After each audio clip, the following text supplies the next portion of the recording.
Assalamualaikum warahmatullahi wabarakatuh. Apa kabar teman-teman penikmat cerita horor dimanapun berada?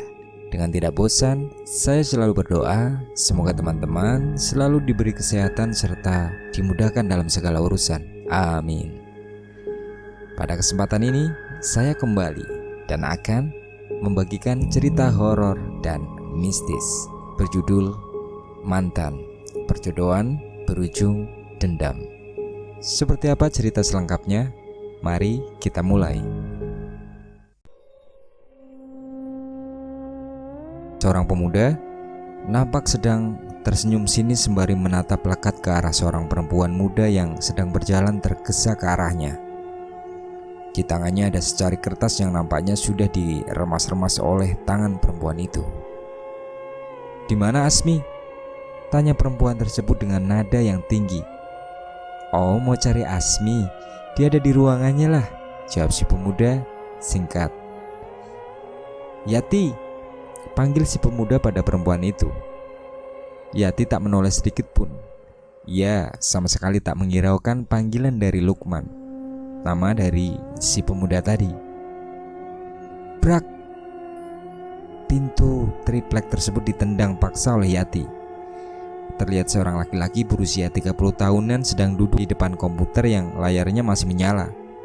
"Ada apa, hah? Masuk seenaknya saja. Apa kau sudah tak tahu arti kata permisi?" ujar si lelaki itu nampak kesal. Asmi, kau kira aku takut denganmu? Ya memang kau di sini adalah bosku. Tapi jangan kau kira selama ini aku yang selalu diam dan sabar menghadapi kelakuan bocahmu itu. Aku takut kau pecat. Tidak sama sekali. Aku diam karena aku masih menghormatimu sebagai atasanku. Tapi kali ini kau sudah keterlaluan dan aku sudah tak bisa lagi bersabar dan diam.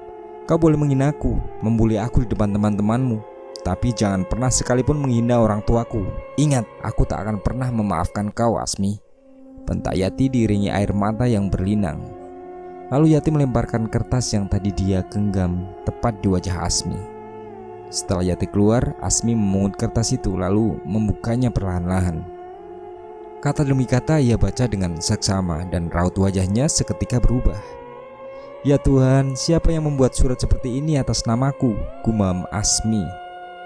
"Kenapa, Mi?" tanya seorang laki-laki lain yang baru saja masuk ke ruangan Asmi. "Ini Yati marah padaku gara-gara surat ini," ucap Asmi. Hadi mengambil surat tersebut dan mulai membacanya. "Astagfirullahaladzim, jelas Yati marah, Mi. Dalam surat ini kau menghina orang tuanya. Kalaupun niatmu hanya bercanda, tapi harusnya jangan sampai seperti ini, Mi. Ini namanya keterlaluan," ujar Hadi menatap sahabatnya itu. "Demi Tuhan, Di, aku tidak pernah menulis seperti itu. Coba kau perhatikan lagi dengan seksama. Ini bukan tulisanku, Di. Kau tahu huruf V dan H ku. Bentuk dan cara penulisannya pun bukan seperti ini. Ini pasti ada yang memfitnahku, Di," ujar Asmi sembari menunjuk. Hadi terdiam. "Ya, jika diperhatikan ini memang bukan tulisanmu, tapi tulisan ini hampir mirip dengan tulisanmu, Mi. Lalu siapa yang tulisan tangannya mirip dengan tulisanmu?" Asmi berpikir sejenak. Lalu ia mengambil buku absen karyawan yang bekerja di sana. Satu persatu dari puluhan nama itu ia baca, dan sesaat kemudian alis mata mengerut ketika sampai di sebuah nama. "Lukman Zulwardi," gumam Asmi. "Waduh, apa alasan si Lukman membuat surat seperti ini dan mengatasnamakan kau?" tanya Hadi. Asmi menggeleng pelan, lalu menutup buku absen itu dan membawanya beserta surat yang dia lempar ke Yati tadi. "Kemana, Mi?" tanya Hadi berusaha mengimbangi langkah Asmi yang cepat. "Mencari Lukman. Aku harus tahu apa alasan dia membuat surat sialan ini dan kenapa harus menyangkut pautkan aku di dalamnya," jawab Asmi. Itu Lukman, Mi," tunjuk Hadi ke arah seorang laki-laki yang sedang duduk sembari menghisap rokok. Prak! Suara Asmi membentak meja dan dia berkata, "Jelaskan, apa maksudnya ini?" bentak Asmi. "Apa?" tanya Lukman seolah tak tahu apa-apa. "Aku tahu kau yang menulis surat ini, Lukman. Kau jangan berpura-pura tak tahu. Apa maksudmu? Hah? Kalaupun kau ingin berkelahi atau apapun dengan Yati itu urusanmu, tapi jangan sekali-kali melibatkan aku. Hari ini juga kau dipecat, bentak Asmi. Lukman tertawa keras. Kau lupakah kalau aku sudah menandatangani surat perjanjian kontrak itu selama 5 tahun? Dan kalau kau ingin memberhentikan aku, maka aku bisa saja melaporkan kasus ini ke pihak yang berkewajiban. Karena aku tak ingin keluar dari sini dan kau tak bisa memutuskan aku secara sepihak, Pak Asmi yang terhormat, ujar Lukman tersenyum sinis. Kecuali kau membayar semua uang sisa kontrakku, itu pun kalau kau mau, lanjut Lukman seraya berjalan menjauh. Asmi menggertakkan giginya dengan mata yang lekat menatap Lukman. Sial, umpat Asmi. Sabar Mi, aku juga tidak tahu entah apa maksud dan tujuan dari Lukman membuat semua ini, ujar Hadi. Asmi, kemari nak, ada yang ingin Abah bicarakan, panggil seorang laki-laki parubaya yang mengenakan peci dan memegang tasbih di tangannya itu. Asmi mendekat dan duduk di depan ayahnya. Ada apa, Bah? Tanya Asmi sembari membuka toples kue kering yang ada di atas meja. Asmi, apakah Abah ini adalah orang tua yang sangat buruk, yang tak bisa mengajarkan adat dan sopan santun pada anaknya? Tanya Abah menatap lekat kepada Asmi. Asmi tertegun. Kue yang hampir digigit langsung ia kembalikan. Maksud Abah apa? Apakah selama ini Abah dan Uma pernah mengajarkan kamu untuk berbuat kurang ajar pada orang lain, sampai-sampai menghina orang tuanya? Hina sekalikah mereka, Mi? Kau tahu kan ayahnya Yati? Itu adalah kawan baik Abah. Kenapa kau sanggup menghina Yati dan orang tuanya? Abah malu, Mi. Abah kecewa dengan kelakuanmu, ujar lelaki tua itu sembari menyapu air matanya. Asmi langsung bersujud di kaki ayahnya dan meminta maaf. Demi Allah, Bah, Asmi tak pernah menulis surat itu. Memang benar Asmi sering menjadikan Yati bahan lelucon, tapi Asmi tak pernah sampai menghina orang tuanya. Ini fitnah, Bah. Antara Asmi dan Yati, kami diadu domba. Jika memang benar begitu, kau selesaikan masalahmu. Besok kita ke rumah pamanmu, minta maaflah pada mereka, meski bukan kau yang menulis surat itu, ujar Abah sebelum beranjak dari duduknya. Keesokan harinya Abah dan Asmi juga ditemani oleh Hadi mengendarai mobil menuju ke arah tempat tinggal Yati dan orang tuanya. Saat mereka sampai di depan rumah tersebut, terlihat jika Yati sedang menjemur pakaian. Assalamualaikum Yati. Waalaikumsalam Paman, jawab Yati sembari menyalami ayahnya Asmi. Namun Yati masih terlihat marah pada Asmi. Abahmu ada? Ada Paman, beliau sedang sakit. Mari silakan masuk. Seorang laki-laki parubaya bertubuh kurus terlihat sedang berbaring di ranjang yang sudah mulai dimakan rayap. Seakan terdengar orang tua itu terbatuk. Ya Allah, kenapa tak dibawa di rumah sakit saja, Yat? Tanya ayah Asmi. Manalah aku ini punya uang, Man. Untuk makan saja susah sekali, jawab ayahnya Yati. Kau tak perlu khawatir, Yat. Aku yang akan menanggung semua biayanya. Lagi pula kau dan aku itu sudah seperti kakak beradik. Apalagi yang kau sungkankan, ujar ayahnya Asmi. Ayah Yati terbatuk. Mi, cepat telepon ambulans. Sakitnya ini bukan main-main. Kalau dibiarkan bisa makin parah, ujar ayah Asmi lagi. Singkatnya, ketika berada di rumah sakit, Asmi dan Hadi juga Yati masih menunggu di luar ketika ayah Asmi pergi bersama dokter yang merupakan kawan lamanya. Beliau ini memiliki riwayat penyakit TBC dan asam lambung yang sudah sangat parah. Sepenggal kata perkataan dokter yang sempat Asmi curi-curi dengar. Asmi benar-benar merasa bersalah atas surat itu, meskipun bukan dia yang menulisnya. Seorang laki-laki berusia 25 tahunan kemudian datang dengan pakaian yang sangat rapi dan necis. Bagaimana keadaan ayahmu? Tanyanya dengan raut wajah khawatir. Yati terisak sembari menggenggam tangan lelaki itu. Sepertinya ia tak mampu untuk berkata-kata. Asmi menatap lekat saat kedua insan itu berpegangan tangan dengan raut wajah tak suka. 2 hari setelah itu, "Asmi, kamu kemana?" tanya Abah. "Mau kerja, kenapa Bah?" "Tolong temani aku ke rumah sakit menjenguk pamanmu," ujar Abah. Loh, 2 hari sebelumnya Abah kan pergi sendiri, kenapa sekarang malah minta ditemani Bah? "Apa kau tak ingin menjenguk pamanmu? Kasihan dia Mi." "Ya iyalah." "Ya udah, jadi kapan mau berangkat ke rumah sakit?" tanya Asmi. "Assalamualaikum, selamat pagi," ucap Hadi yang baru saja muncul. "Waalaikumsalam warahmatullahi wabarakatuh," jawab keduanya. "Nah, pas sekali kau datang Di. Sekalian saja kau ikut menjenguk Paman Dayat ke rumah sakit," ujar ayah Asmi seraya tersenyum. Hadi pun ikut tersenyum sembari mengangguk-ngangguk. Di perjalanan ke rumah sakit terlebih dahulu mereka singgah di toko buah untuk oleh-oleh. Saat sampai di depan pintu ruangan rawat ayahnya Yati, ternyata terdengar Paman Dayat sedang memarahi seseorang. "Kau itu masih jadi suami Dahlia, Ji. Sampai kapanpun aku tak akan pernah merestui hubungan kalian," Paman Dayat berbicara sambil terbatuk. "Assalamualaikum," ucap ayah Asmi. "Waalaikumsalam." "Masuk saja Man," jawab Paman Dayat lirih. Laki-laki berusia 25 tahun yang kemarin datang segera keluar tanpa berkata-kata setelah Pak Herman, Asmi dan Hadi masuk ke dalam. "Bagaimana keadaanmu Yat? Sehat?" tanya Pak Herman. "Beginilah keadaanku Man. Aku rasa waktuku sudah tak banyak. Kau tahu kan Yati sudah tak punya ibu sejak lama.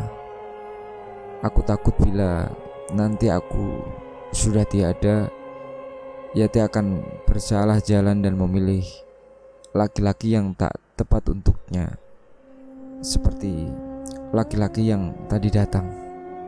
Dia itu masih punya istri, tapi dengan rasa tak bersalahnya hendak melawar anakku. Aku tak akan merestuinya Man. Tak akan," ujar Paman Dayat terdengar lirih. "Tapi kan Yat, kalau semisal istri tuanya mengizinkan dengan rela dan ikhlas hati, pernikahannya itu bisa saja dilakukan. Aku kenal betul siapa istrinya Man. Dan istrinya tak akan pernah mengizinkan suaminya kawin lagi. Sebab itulah aku menolak keras saat laki-laki itu datang kemari." Ayah Asmi menghela nafas panjang dan mengangguk. "Keputusanmu untuk menolak itu sudah benar Yat. Aku tahu perasaanmu. Kita sebagai orang tua hanya ingin yang terbaik untuk anak kita," ucap Pak Herman kemudian. Herman, kaulah satu-satunya teman dan keluarga yang aku punya. Kalau aku meminta satu permintaan, apakah kau akan mengabulkan permintaanku itu?" tanya Paman Dayat lirih dan sesekali terbatuk. "Insya Allah Yat, kalau aku mampu, pasti aku penuhi," jawab Pak Herman. "Aku sangat ingin kau mengambil Nur Hayati menjadi menantumu Man. Bawa dia ke dalam keluargamu. Dan aku percayakan kalian untuk menjaga putriku jika aku sudah tiada lagi nanti Man," ucap Paman Dayat. Yang seketika membuat Hadi dan Asmi terkejut. Dalam diamnya, Asmi membayangkan kalau pernikahan sederhananya antara Azran, adiknya sedang berkuliah di luar daerah, dan Yati terjadi. Perlahan-lahan ia menggeleng sampai membuat Hadi yang ada di sebelahnya langsung menegur Asmi. "Ada apa?" bisik Hadi. Sementara itu Pak Herman menatap ke arah Asmi, lalu kembali menatap ke arah Paman Dayat. "Bagaimana Man? Apakah permintaanku sangat keterlaluan?" "Bukan begitu Yat. Ini kan menyangkut masa depan anak-anak kita. Kalau aku tentu setuju, tapi apakah mereka berdua juga setuju dengan perjodohan itu?" ujar Pak Herman. "Asmi, Paman sangat berharap sekali kau mau mengambil Yati menjadi istrimu. Karena bila aku sudah tiada, Yati hanya tinggal seorang diri. Tak ada siapapun yang akan menjaganya." Asmi terdiam. Pikirannya seketika melayang. Inikah jawaban untuk doa-doanya yang selalu ia panjatkan di setiap malam? Inikah takdir jodoh yang sudah Tuhan persiapkan untuknya? Asmi, panggil Pak Herman. Izinkan saya untuk melaksanakan sholat istikharah terlebih dahulu, Bah. Saya permisi, ujar Asmi sebelum berbalik dan pergi meninggalkan ruangan tersebut. Di luar rumah sakit, Asmi melihat Yati dan laki-laki tadi sedang bertengkar hebat. Asmi menghela nafasnya lalu meneruskan langkahnya ke arah musola. Setelah hampir setengah jam lamanya, Asmi kembali menemui Paman Dayat dan juga ayahnya. Hadi pun duduk bersandar di tembok dan Yati juga ada di sana. Mata gadis itu sembab dan merah. Jelas sekali kalau dia habis menangis. "Bagaimana Asmi?" tanya Paman Dayat penuh harap. Asmi menarik nafas panjang dengan memberikan jawabannya. "Saya percaya semua ini sudah ditakdirkan oleh Allah untuk saya, dan saya bersedia menjadikan Nur Hayati sebagai istri. Dengan itu pula saya terima semua kekurangan serta kelebihannya. Tapi dengan syarat dia juga harus menerima saya dan segala kekurangan saya dengan ikhlas hati," ucap Asmi dengan wajah menunduk. Yati menatap lekat ke arah Asmi. "Tidak, Bah, aku tak mau," ujar Yati menggenggam erat tangan ayahnya. "Asmi, terima kasih sudah mau memenuhi keinginan paman yang terakhir ini. Aku sudah cukup bahagia mendengarnya. Tak apa jika Yati tak mau menuruti keinginanku. Aku maklum, karena kematianku sudah mereka tunggu sedari lama agar mereka berdua bisa menikah. Biarlah, kalau memang itu keinginan mereka," ujar Paman Dayat lirih seraya melepaskan genggaman tangan Yati lalu berusaha bangun dari tempat tidur. Paman mau kemana? Paman masih lemah." "Jangan bangun dulu Paman," ujar Asmi. "Biarlah Paman mempercepat kematian ini Asmi, agar Yati bisa bahagia dengan pilihannya," jawab Paman tertahan. "Bah, Yati akan menikah dengan Asmi, Bah," kata Yati terisak. Paman Dayat tersenyum. "Benarkah?" "Ya, Bah, aku bersedia menikah dengan Asmi. Tolong maafkan Yati, Bah. Selama ini Yati sudah menyakiti hati Haba," ucap Yati. Lalu ijab kabul antara Asmi dan Yati dilaksanakan di kamar rumah sakit tersebut. Disaksikan Pak Herman, Paman Dayat, Hadi dan juga beberapa perawat. "Ya Allah, jika memang ini takdirku, tanamkanlah rasa sayangku terhadap wanita yang sudah menjadi istriku ini, dan berikan aku kekuatan untuk menghadapi segala macam ujian rumah tangga kami," batin Asmi. Dan seminggu setelah itu keadaan Paman Dayat semakin memburuk. Sekitar pukul 3 subuh beliau menghembuskan nafas terakhir. "Yati, sebagai suamimu, aku wajib menjaga dan menafkahimu, dan kau pun wajib menuruti apa yang kukatakan. Mulai hari ini kau ikut aku pulang ke rumahku," ucap Asmi. Tanpa banyak bicara, Yati pun langsung membereskan pakaiannya lalu berjalan ke arah mobil Asmi yang terparkir.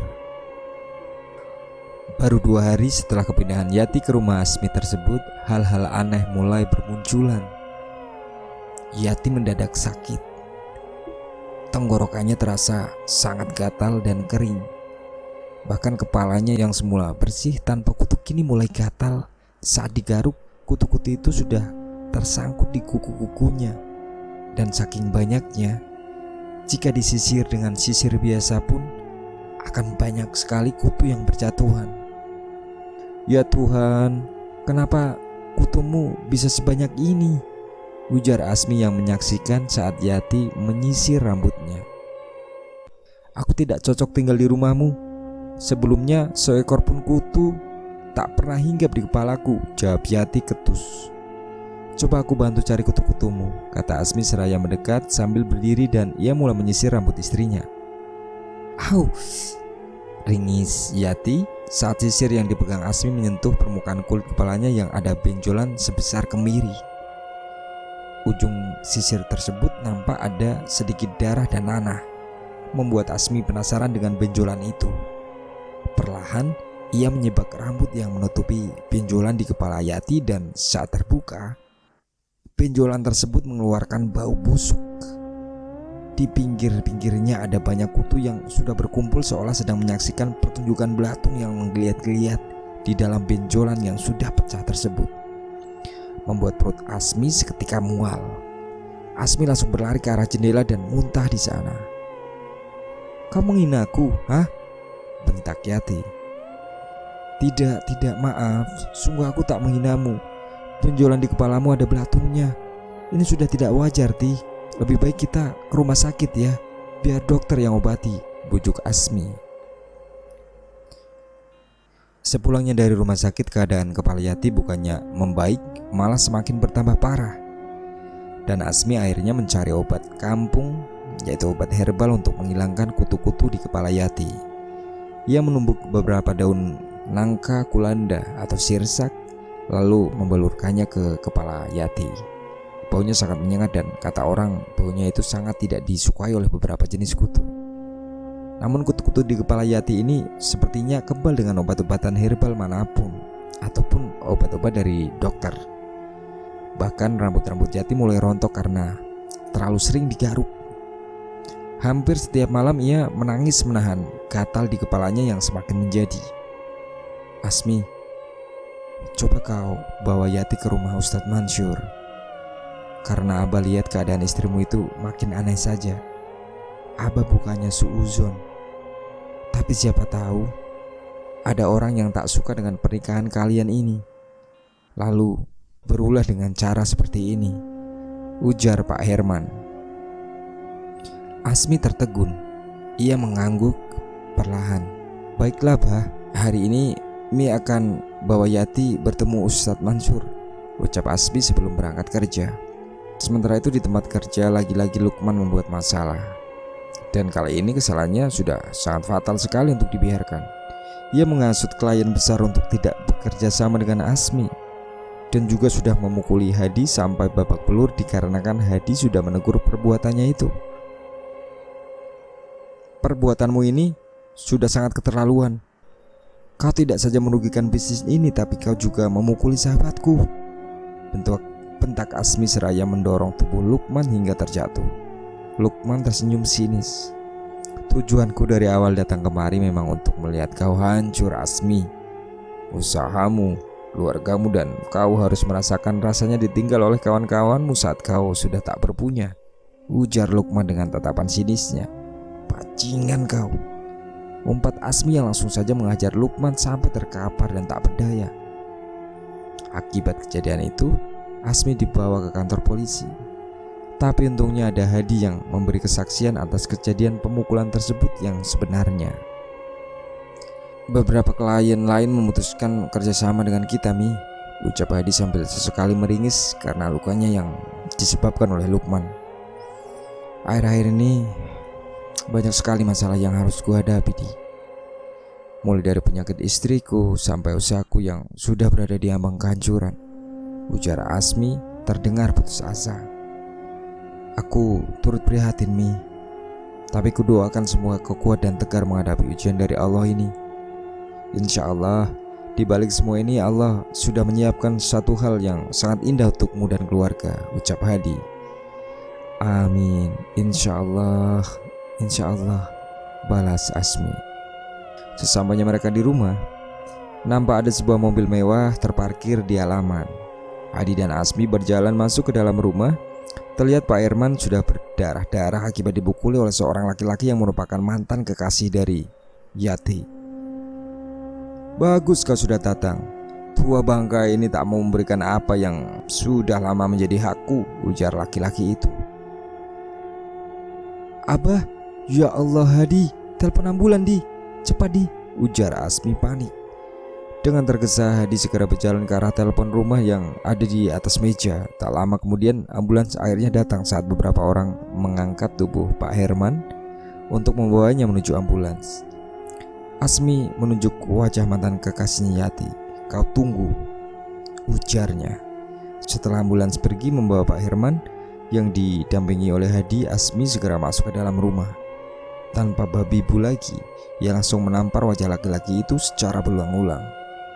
"Ini untuk balasan karena kau tega menyakiti ayahku," bentak Asmi dengan wajah yang merah padam. Saat melihat laki-laki tersebut sudah tak berdaya, Asmi menatapnya dengan lekat, lalu menunjuk ke arah wajah si mantan kekasih istrinya. "Kau datang kemari untuk mencari istriku.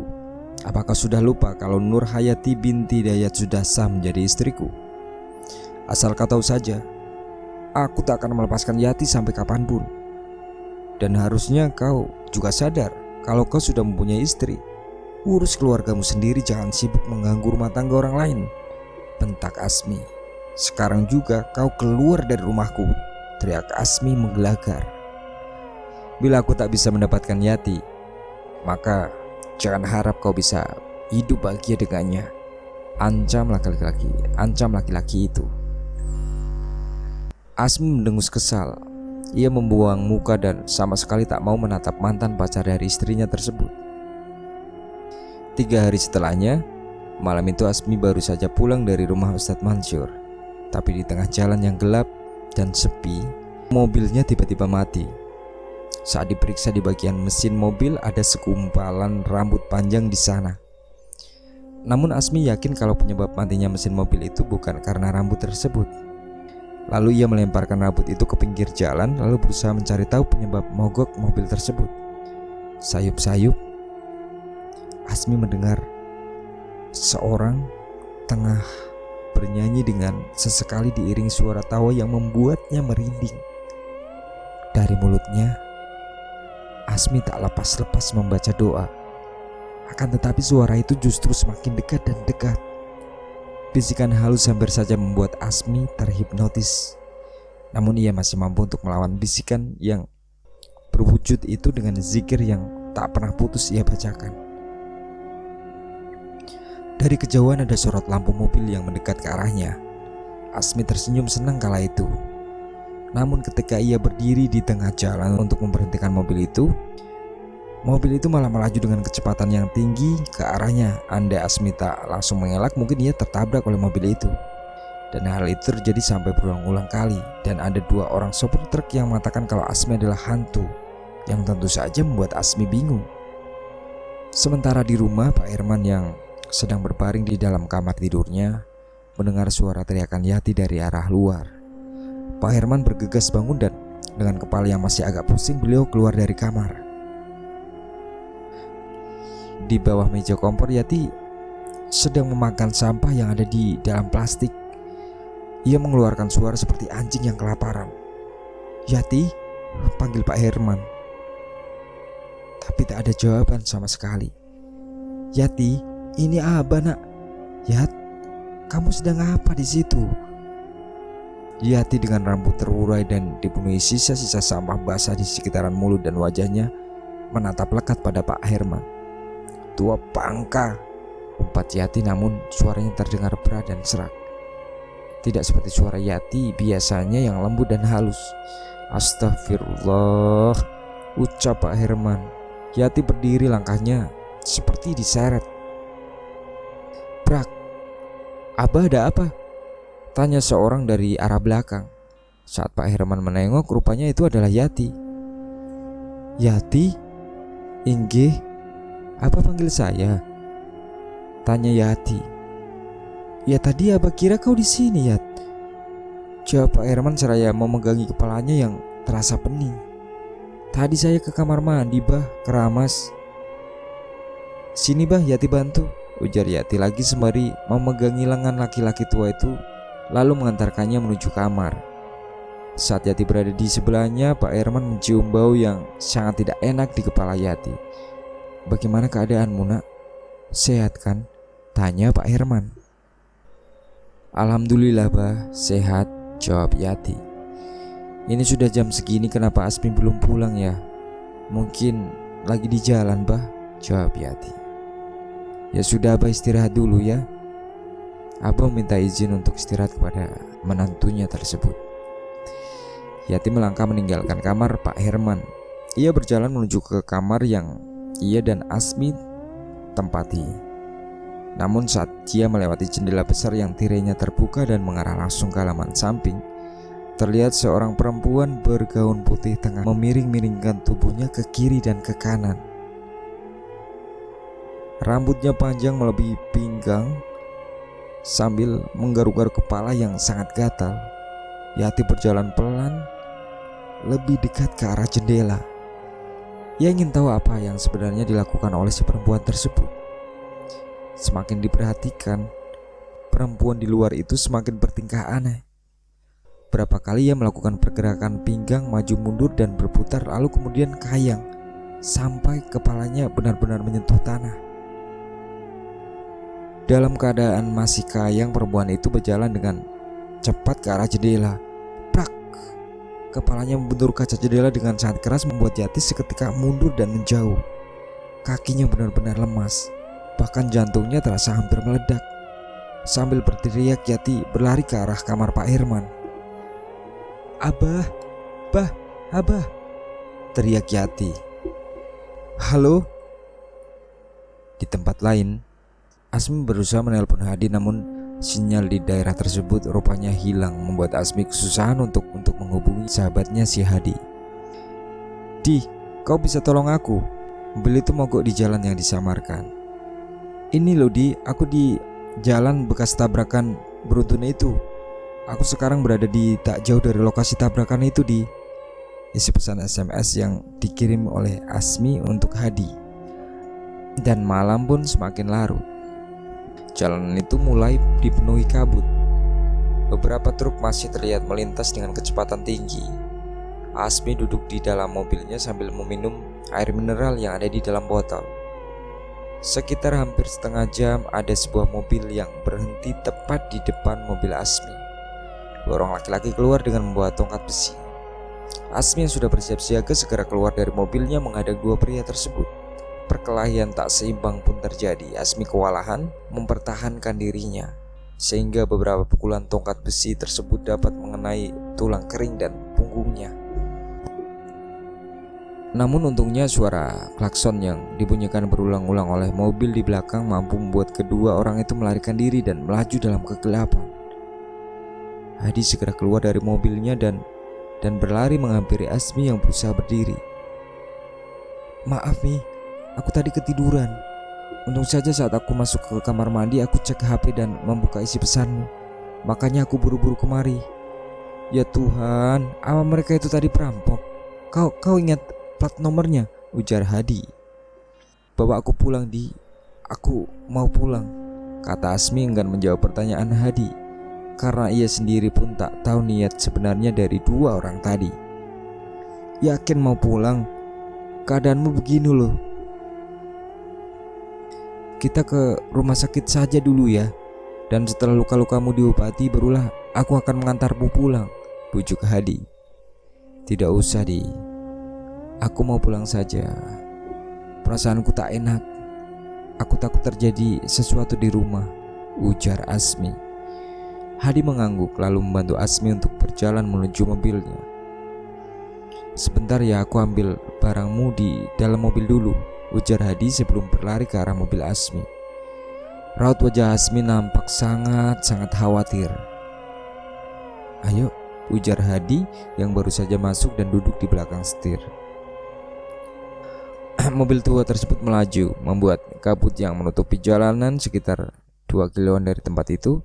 Mereka dikagetkan dengan sebuah lemparan batu yang mengenai kaca mobil, yang membuat kaca tersebut pecah. Hadi membunyikan klaksonnya berulang-ulang kali, namun saat akan berhenti Asmi mencegahnya. "Tak usah Hadi, teruskan saja." "Tapi ini keterlaluan nih, kaca mobilku pecah. Pasti orang yang melempar batu itu ada di dekat sini." "Ku bilang jangan.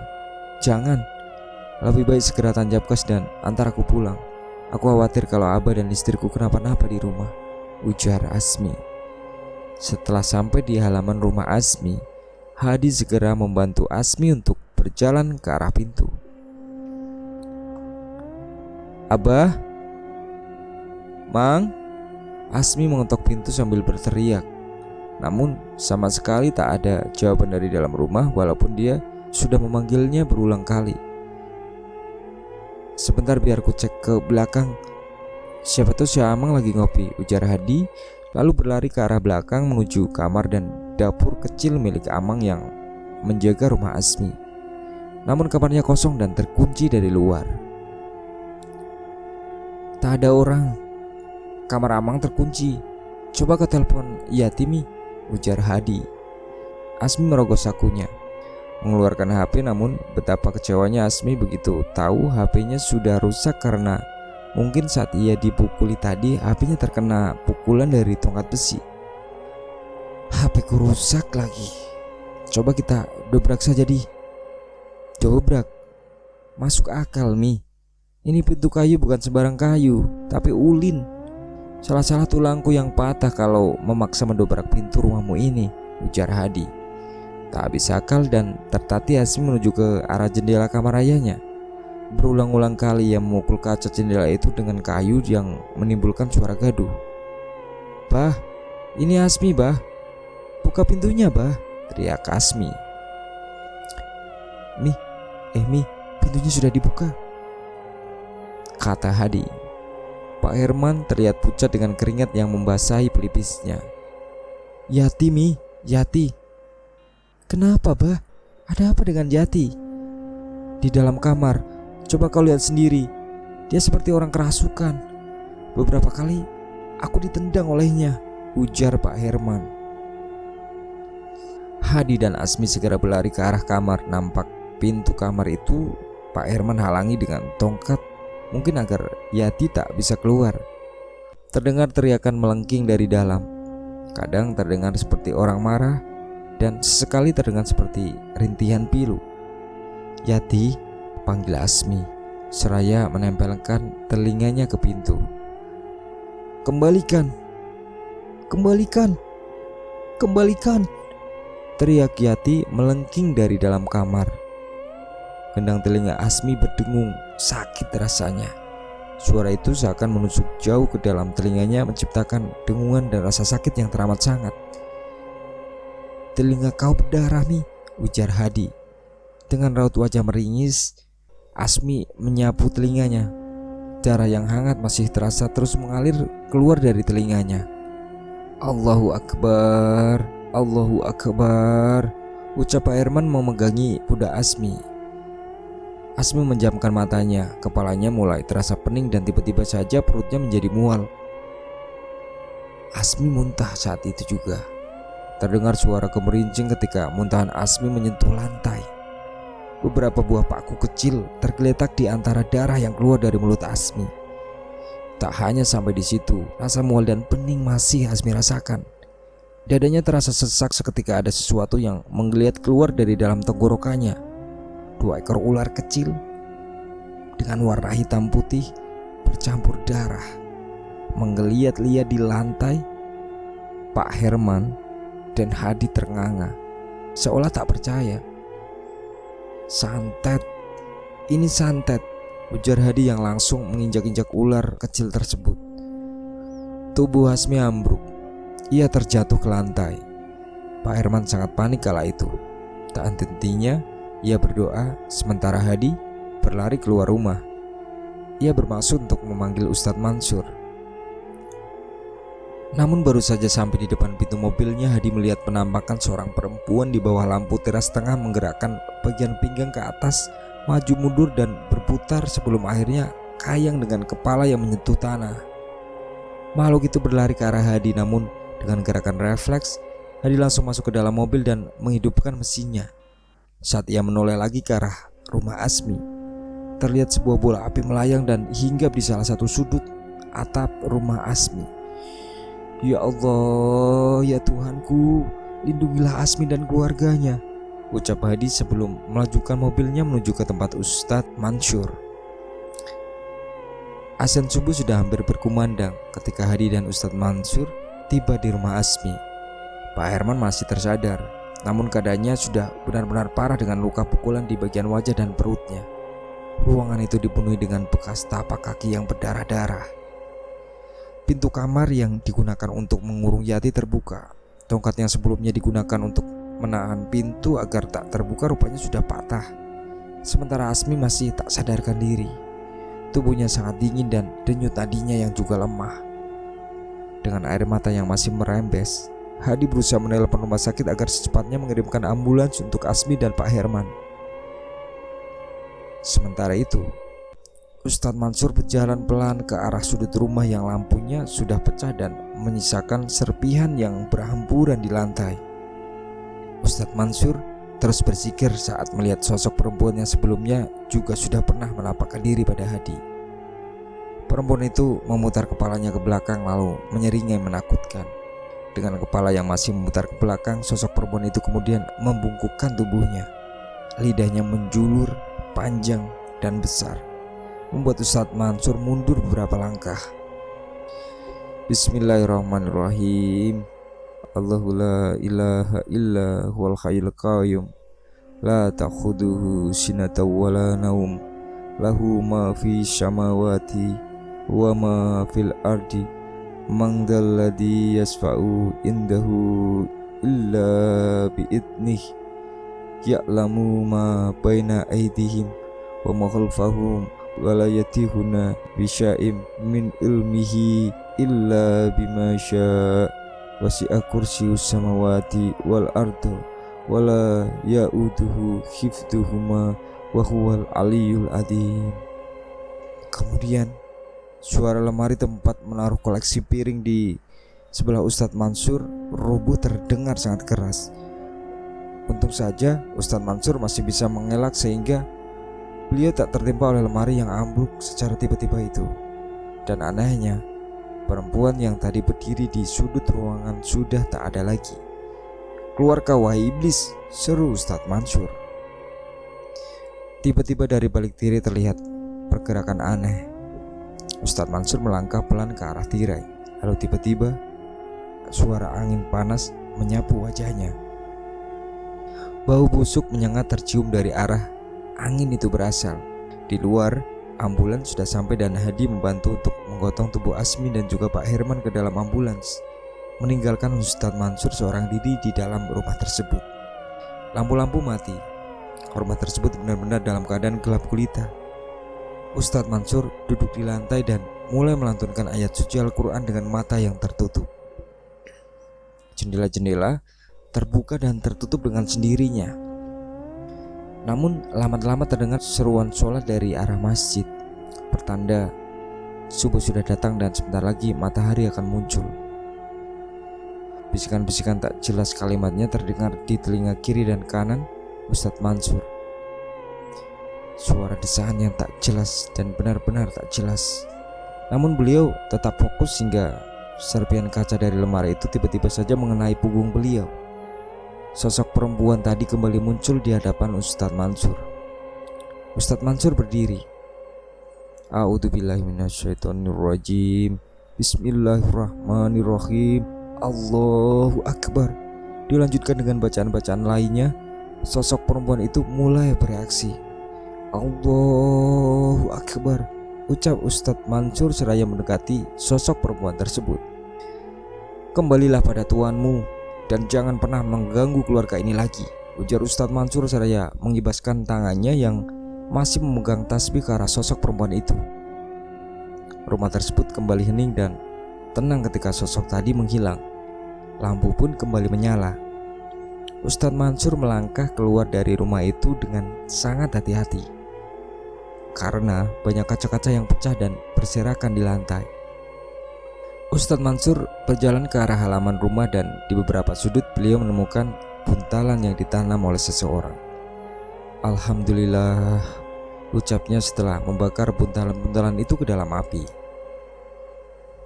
Sementara itu di sebuah jalan yang menuju ke arah rumah mantan kekasih Yati, beberapa orang yang baru saja pulang dari masjid menemukan Yati yang terkapar di jalanan.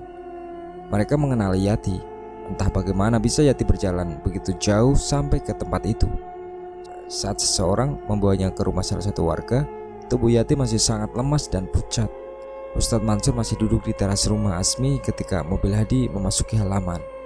"Maaf Ustadz, saya tadi panik sekali hingga lupa kalau Pak Ustadz masih berada di dalam rumah," ucap Hadi. "Tak apa, bagaimana keadaan Pak Herman dan Asmi?" "Alhamdulillah Pak, Asmi sudah tersadar. Ada luka besar di bagian langit-langit mulutnya. Mungkin tergores paku yang semalam dia muntahkan. Kalau keadaan Pak Herman, beliau mengalami retak tulang yang cukup parah, Pak, jawab Hadi. Ustadz Mansur menghela nafas panjang, lalu tersenyum sembari memegang bahu Hadi. Insya Allah semuanya sudah baik-baik saja. Amin, insya Allah. Oh ya Pak Ustadz, bagaimana keadaan Yati? Tak ada orang lain di dalam rumah itu selain aku, jawab Ustadz Mansur. Kemana perginya si Yati ya Pak?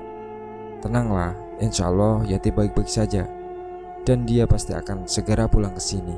Tapi perlu kau ketahui, Di, ada seseorang yang tak menyukai pernikahan Asmi dan Yati, terutama pada Asmi, karena orang ini merupakan mantannya Yati, potong Hadi cepat. Ustadz Mansur tersenyum simpul. Sedari awal saya melihat laki-laki itu memang ada perasaan kesal, jengkel, emosi yang entah kenapa saya tiba-tiba rasa. Sudah kelihatan jelas kalau dia tak tahu diri, sombong. Bahkan kemarin-kemarin itu Pak Herman sempat dipukuli olehnya. Bahkan dengan muka yang tak punya malunya itu, dia mengancam Asmi. Ingat saja nanti kalau ketemu saya di jalan, pasti akan saya hajar sampai babak belur, ujar Hadi. Tahu salah menyimpan dendam, Di. Tak ada gunanya. Sekarang ini yang perlu kita lakukan adalah mendoakan keluarga Asmi supaya diberikan kesembuhan dan lekas pulih keadaan mereka, agar mereka bisa berkumpul lagi sekeluarga. Hadi menghela nafas dan mengangguk. Betullah yang Pak Ustadz katakan, biarkanlah Allah yang memberikan orang-orang itu ganjaran. Setelah mendengar Ustadz Mansur pulang, Hadi diberikan seteko air yang sudah didoakan oleh Ustadz Mansur. Beliau juga berpesan kepada Hadi untuk segera setelah itu menyiramkan air tersebut mengelilingi rumah Asmi. Meski mengantuk, namun Hadi tetap melakukan apapun untuk sahabatnya tersebut. Sampai-sampai selama 2 hari ia juga menyusuri setiap jalanan untuk mencari keberadaan Nur Hayati. Sampai akhirnya kata hati menuntunnya ke sekitaran daerah tempat tinggal Yati dulu. Dan tepat saat itu Yati tengah duduk berjemur dengan muka pucatnya di sebuah teras rumah penduduk. Hadi turun dari mobilnya dan menyapa Yati yang tengah duduk tersebut. Namun Yati hanya menatap Hadi sesaat lalu kembali melamun. Yati seperti orang yang tak mengingat apa-apa. Ada yang bisa saya bantu, Pak? Tanya seorang ibu-ibu yang keluar dari dalam rumah. Ini Nur Hayati, istrinya Asmi, teman saya. Dia pergi dari rumah karena ada sedikit masalah, dan sekarang suami juga mertuanya sedang dirawat di rumah sakit karena masalah itu, ujar Hadi, berusaha menjelaskan dengan singkat. Perampokan kah, Pak? Bukan, tapi semacam apa ya sebutannya? Susah saya jelaskannya, Bu. Susah disebut, jawab Hadi sembari tertawa. Singkatnya, Hadi berhasil membawa pulang Yati dan memeriksakannya ke rumah sakit, tapi dokter sama sekali tak menemukan penyebab hilangnya ingatan Yati, karena tak ada tanda-tanda sakit yang serius apalagi sampai menghilangkan ingatannya. Dan sebulan telah berlalu. Asmi sudah bisa kembali beraktivitas seperti biasa. Tapi Pak Herman masih harus duduk di kursi roda, meski keadaannya sudah berangsur-angsur pulih. Asmi merawat Yati dan ayahnya setiap hari, sementara Hadi mengambil alih semua kerjaan Asmi meskipun usaha Asmi sudah berada di ujung tanduk kebangkrutan. Asmi juga rutin membawa Yati bertemu Ustadz Mansur dan membawanya berobat secara tradisional. Dan setelah hampir 3 bulan, keadaan Yati sudah kembali membaik. Karena ketulusan Asmi merawatnya, akhirnya Yati pun mulai perlahan-lahan membuka pintu hati untuk Asmi. Begitupun juga Asmi yang sudah mencintai Yati. Malam itu adalah malam pertama bagi keduanya. Setelah berbulan-bulan pernikahan yang tak harmonis, setelah rumah tangga Yati dan Asmi mulai diwarnai dengan banyak warna, Yati selalu mendukung Asmi meski usahanya sudah benar-benar bangkrut. Bahkan mobilnya pun sudahlah terjual habis. Untungnya Asmi memiliki teman seperti Hadi yang selalu ada untuknya. Hadi memberikan semua tabungan yang ia miliki dan sebagian dari hasil menjual mobil tuanya pada Asmi untuk modal awal Asmi membuka bisnis yang baru. Yang bangkrut hanya usahamu, bukan otakmu. Kau tuh otak pebisnis, Mi.